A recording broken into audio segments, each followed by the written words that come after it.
बिस्मिल्लाहिर रहमानिर रहीम अल्हम्दुलिल्लाहि रब्बिल आलमीन वस्सलातु वस्सलामु अला अशरफिल अंबिया वल मुरसलीन नबीना मुहम्मद व अला आलिहि व सहबिहि अजमाइन। सम्मानित मुस्लिम समाज, अस्सलामु आलैकुम व रहमतुल्लाहि व बाराकातुहू।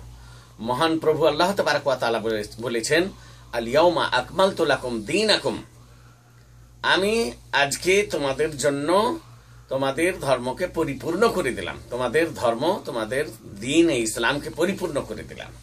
আল্লাহর নিকটে মনোনীত ধর্ম বা দ্বীন হচ্ছে ইসলাম। আল্লাহ তাআলা বলেছেন, ইন্নাদ দীনা ইনদাল্লাহিল ইসলাম।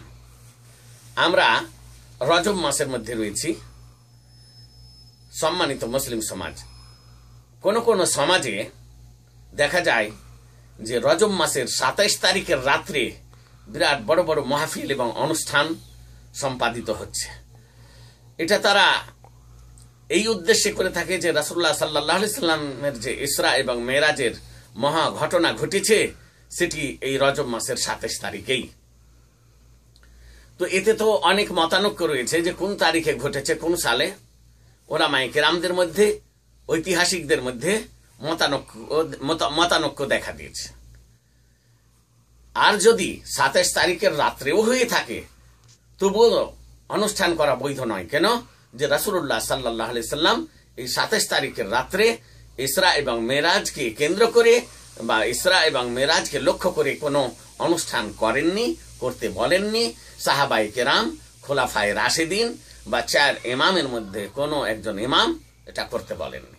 সুতরাং এটাকে আমরা ধর্মের কর্ম হিসাবে মেনে নিতে পারি না। কেন? যে রাসূলুল্লাহ সাল্লাল্লাহু আলাইহি সাল্লাম বলেছেন, মান আমিলা আমালান লাইসা আলাইহি আমরুনা ফাহুয়া রাদ্দুন। যে ব্যক্তি ইসলাম ধর্মের কর্ম হিসাবে এমন কোন কাজ সম্পাদন করবে যেই কাজের অনুমতি নেই আমাদের পক্ষ থেকে, সেটি বাতিল বলে গণ্য করা হবে। আল্লাহর রাসূল আরো বলেছেন, মান আহদাসা ফি আমরিনা হাযা মা লাইসা মিন ফাহুয়া রাদ্দুন।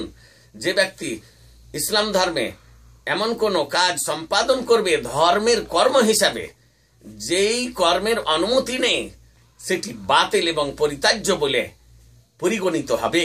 সুতরাং ইসলাম ধর্মে বেদাতের কোনো স্থান নেই। যেমন কি ধরেন, এশার নামাজ ইসলাম ধর্মে রয়েছে ৪ রাকাত ফরজ নামাজ, কিয়ামত পর্যন্ত ৪ রাকাত থেকে যাবে, এতে কম বেশি করা যাবে না। ফজরের ফরজ নামাজ ২ রাকাত, কিয়ামত পর্যন্ত ২ রাকাতে থেকে যাবে। মাগরিবের ৩ রাকাত, ৩ রাকাতে থেকে যাবে, এতে কম বেশি করা চলবে না।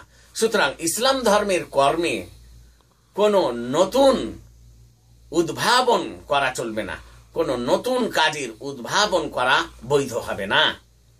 সম্মানিত মুসলিম সমাজ, সুতরাং আমরা আল্লাহর স্মরণে মগ্ন থাকব, আল্লাহর উপাসনায়, ইবাদতে এবং রাসূলুল্লাহ সাল্লাল্লাহু আলাইহি সাল্লামের ভালোবাসায়, তার প্রতি দরুদ ও সালাম পড়ার কাজে আমরা প্রত্যেক দিন ব্যস্ত থাকব।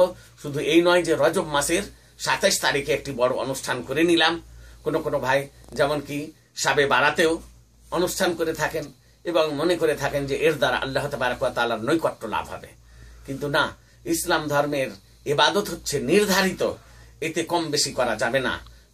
যেহেতু রাসূলুল্লাহ সাল্লাল্লাহু আলাইহি ওয়াসাল্লাম এই উদযাপন বা অনুষ্ঠান করেননি, লাইলাতুল ইসরা এবং মেরাজের রাত্রিকে কেন্দ্র করে যেহেতু উদযাপন করেননি বা কোনো অনুষ্ঠান করেননি, সুতরাং আমাদেরকেও করতে হবে না।